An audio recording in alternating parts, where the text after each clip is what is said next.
Cancer kay Leo. Matatag at mapagbigay, si Leo lang ang sinusubukang hanapin ng mahiyain cancer. Alam ng gut instinct ng cancer kung paano haharapin ang marangya at mapagmataas na Leo. Ang pambobola ay kailangan para mapanatiling umuungal ang isang Leo. Kaya lang iyon ng cancer dahil kilala sila sa paglalagay ng kanilang partner sa isang kokoon. Maaaring medyo mahigpit iyon para kay Leo. Nanibabaw si Leo sa pagitan ng mga sheet at pinatangkilik ito ng cancer. Ipinaliwanag ni Leo ang nagbabagong damdamin ng cancer. Pakiramdam mo ba ay nakulong ka sa iyong trabaho o nagtatrabaho para sa isang amo na kinasusuklaman mo? Buong effort ba ang ginagawa mo sa relasyon nyo at hindi nasusuklian ang pakiramdam o hindi mo alam kung ano ang gagawin?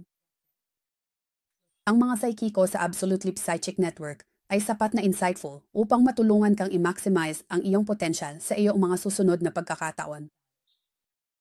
Sulitin ang iyong oras sa pamamagitan ng pag-alam kung ano ang nararapat at hindi katumbas ng iyong oras at pagsisikap. Makipag-usap sa aming maasahan at tumpak na psychics na yon.